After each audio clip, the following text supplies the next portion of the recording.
تەمەنی تەنیا 8 ساڵە، بەڵام تا ئێستا زیاتر لە 10 نەشتەرگەری گەورەی بۆ ئەنجام دراوە.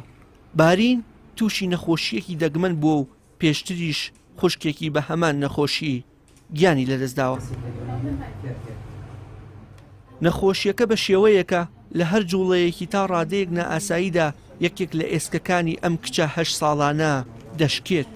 بە شێوەیەک دایکی دەڵێت کچەکەم هەندێک کات لە کاتی بژمین و خەودا ئێسکی شکاوە. هەڵی ئەگرم قاچەکانی ئەشکێ، دەستەکانی ئەشکێ. تەمەنی 8 ساڵە، ئەم 8 ساڵە لەوانەیە 10 جار عملیاتی بۆ کرابێ، نەشتەگەری قورسی بۆ کرابێ. ئێستا ئەو پلاتینەی کە بۆ بارین دائەنرێ لە کوردستانە نییە. ئەو پلاتینە جۆری پلاتینەکەی بارین لە ئەڵمانیایە.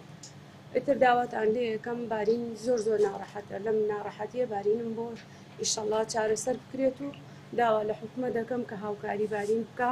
وەکو هاوکاری خۆم نا داوا لە حکومە دەواکەم بارینم چ بۆ چارەسەرکە. بارین زۆر ناڕەحەتە. بارین داوای ڕۆژانە داوای شوێنەکان ناتوانم بیبم. باوکی بارین داوا لە خێرخوازان دەکات لە چارەسەرکردنی منداڵەکەیان کۆمەکیان بکەن کە چارەسەرەکەی لە وڵاتی ئەڵمانیایە. ئەویش دانانی پلاتینی لاستیکیە لە بری ئێسکەکانی خۆی. باوکی ئەم کیژۆڵەیە کە دانیشتووی ناحیە ئاربەتە دەڵێ کچەکەمان لە قۆناغی گەشەدایە. ئەو پلاتینەی بۆی دانراوە ناکشێت و ناچارن ساڵانە و لەگەڵ گەشەی باریندا پلاتینەکە بگۆڕن. بەڵام ئەگەر پلاتینەکە لاستیکی بێت ئەوە ئەو گرفتە دروست نابێت. ئەم کەمپینە ڕاگەین بۆ ئەوەی کە بتوانین کەمپینێکی ڕێکوپێک بۆ خات و بارین دابنین. ئەویش لە ڕێگەی سەرمایه‌دار و خێرخوازانم بۆ دۆستان دەرگای لە حکومەت بکەینەوە بۆ ئەوەی لە دەرگای یەک بە یەکتان بین بۆ ئەوەی دادەبارین جارێکی تر بۆ نەخۆشی پێشوودا کە هەمان بۆ تێنەپەڕێتەوە.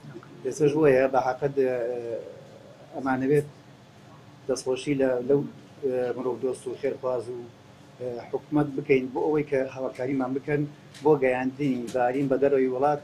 چونکە بەڕاستی لە چەند شوێنێک گەڕاوین لە دەرەوەی هەرێم چارەسەر نەکراوە.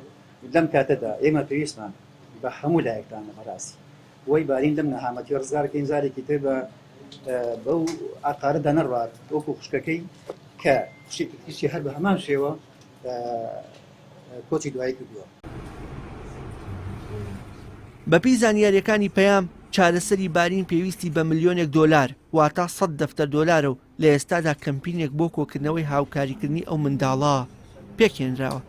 وشیار محەممەد، کەناڵی ئاسمانی پەیام، ناحیە ئاربەت.